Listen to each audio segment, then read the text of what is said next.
नमस्कार साथियों, मैं संदीप पार्थसारथी। स्वागत है आपका अपने YouTube channel Parthasarathi education point पर।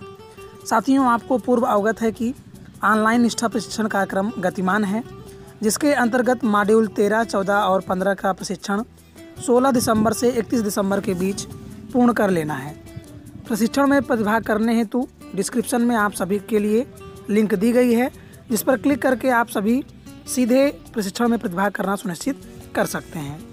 इस वीडियो में आप सभी की सहायता के लिए मॉड्यूल 15 पूर्व प्राथमिक शिक्षा की प्रश्नोत्तरी लेकर हाजिर हूं।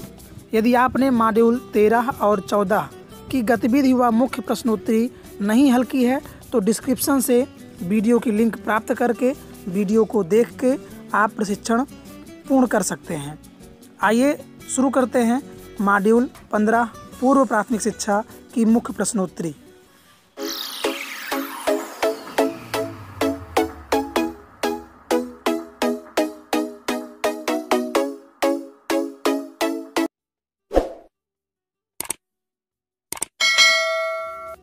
पहला प्रश्न आपका है कक्षा के भीतर के क्षेत्र हैं जहां बच्चों को विकास के एक विशिष्ट आयाम से संबंधित सामग्री मिलती है।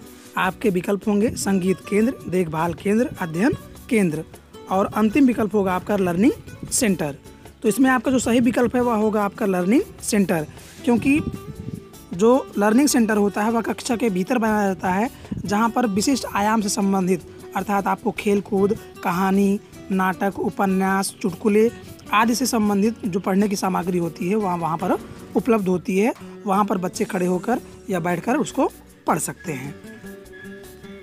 अगला प्रश्न है आपका, हम पूर्व प्राथमिक केंद्र में बच्चों को सीखने के लिए प्रोत्साहित करते हैं। टेबल और कुर्सी पर बैठकर काम, केवल खिलौने, विकास हेतु खेल एवं आयु आधारित उपयुक्त गतिविधियां और सामग्री, एक्टिविटी वर्कशीट। इसमें आपका जो सही उत्तर होगा वह होगा विकास हेतु खेल एवं आयु आधारित उपयुक्त गतिविधियां और सामग्री। इन सभी को सीखने के लिए हम बच्चों को प्रोत्साहित करते हैं। अगला प्रश्न है आपका, पूर्व प्राथमिक शिक्षा वर्षों के दौरान मूल्यांकन सुनिश्चित करने में मदद करता है।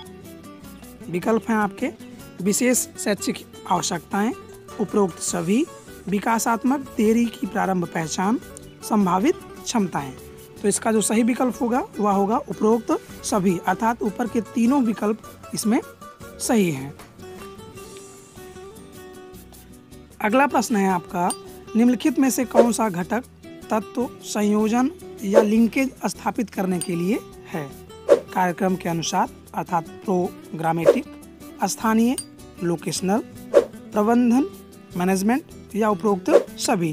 तो आपको जैसे कि गतिविधि में बताया जा चुका था कि 3 ऑप्शंस रहते थे, उसमें हमें चूज करना होता था किस प्रकार के लिए यह सही होगा। तो यह तीनों ऑप्शन उसमें दिखाई देते थे, तो उस हिसाब से आपका इसमें सही विकल्प होगा उपरोक्त सभी।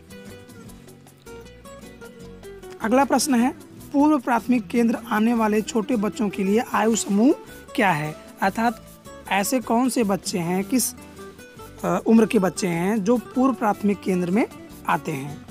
तो इसमें ऑप्शन है 4 से 5 साल, 3 से 6 साल, 2 से 3 साल, 3 से 4 साल। तो जो उसका सही उत्तर है वह है 3 से 6 साल। 6 साल के पश्चात बच्चा प्राथमिक कक्षा में प्रवेश करता है। तो इसमें उसके पहले की कक्षा के बारे में चर्चा की जा रही है, पूर्व प्राथमिक के पूर्व। तो वो किसमें होगा 3 से 6 साल के लिए। अगला प्रश्न है आपका, पूर्व प्राथमिक शिक्षा कार्यक्रम प्रशिक्षण में शामिल होना चाहिए। पूर्व प्राथमिक और सभी प्राथमिक शिक्षक, केवल पूर्व प्राथमिक शिक्षक को, पूर्व प्राथमिक और ग्रेड 1 शिक्षक को, और अंतिम विकल्प है आपका पूर्व प्राथमिक और ग्रेड 1 और ग्रेड 2 के शिक्षक, अर्थात सभी शिक्षक जो पूर्व प्राथमिक के हैं, ग्रेड 1 के हैं और ग्रेड 2 के हैं, दोनों को इसमें शामिल होना चाहिए। तो इसी प्रकार से इसका चौथा विकल्प पूर्व प्राथमिक और ग्रेड 1 और ग्रेड 2 के शिक्षक शामिल होने चाहिए। अगला प्रश्न है, छोटे बच्चों के खेलने के अवलोकन और आकलन के लिए निम्नलिखित तकनीक की आवश्यकता होती है। पोर्टफोलियो, चेकलिस्ट, रेटिंग स्केल, ऊपर के सभी। तो इसमें आपका उपरोक्त सभी दूसरा विकल्प आपका सही है। संज्ञानात्मक विकास के एक उप आयाम के रूप में मैथमेटिकल थिंकिंग में शामिल है आकार और स्थान की समझ, कथावाचन, खेलना, उछलना, कूदना। तो मैथमेटिकल अर्थात गणित की संक्रिया समझाने के लिए आकार और स्थान की समझ आवश्यक है। तो इसमें जो सही विकल्प होगा आपका वह होगा आकार और स्थान की समझ। अगला प्रश्न है, पाठ्यचर्या चलाने के दौरान पूर्व प्राथमिक शिक्षा कार्यक्रम में शिक्षण शास्त्र के 3 मुख्य तत्व या घटक क्या हैं? खेल, अनुभवात्मक अधिगम और पर्यावरण, खेल, अनुभवात्मक सीखना और कहानी कहना, खेल, कहानी कहना और पढ़ना, खेल, परस्पर संवाद और परिवेश। तो जो अंतिम के 3 विकल्प हैं, खेल, परस्पर संवाद और परिवेश। खेलना भी बच्चों के लिए बहुत आवश्यक है, उसके आप उनके फिजिकल मेंटेन होता है। परस्पर संवाद से वह संवाद करने के तरीके और उससे निकल कर आने वाले ज्ञान को सीखते हैं, जिसे हम अनौपचारिक ज्ञान कहते हैं। और परिवेश बहुत मायने रखता है, जिसके लिए वह किस परिवेश में रहता है उसी हिसाब से वह ज्ञान अर्जन कर सकता है। तो आपका इसमें अंतिम विकल्प सही है, खेल, परस्पर संवाद और परिवेश। अंतिम प्रश्न है आपका, मान्यता है कि शब्द, इसमें आपका दूसरा विकल्प सही है, ध्वनि जागरूकता।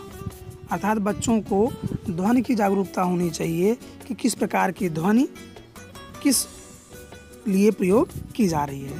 तो इसमें आपका 4 ऑप्शन में से कौन सा सही होगा? ध्वनि जागरूकता। यदि आप हमारे चैनल पर नए हैं तो हमारे चैनल को सब्सक्राइब करें तथा बगल में बेल आइकन को अवश्य प्रेस करें, जिससे कि आपको सभी नोटिफिकेशन सबसे पहले प्राप्त हों। वीडियो को अधिक से अधिक लाइक करें और अपने शिक्षक समूह के ग्रुप, जो कि आपके जनपद, ब्लॉक और अन्य नया पंचायत स्तर के ग्रुप हैं, उनमें शेयर करें। और यदि किसी भी प्रकार का सुझाव या प्रोत्साहन हो तो उसके लिए आप हमें कमेंट बॉक्स में कमेंट करके बता सकते हैं। धन्यवाद।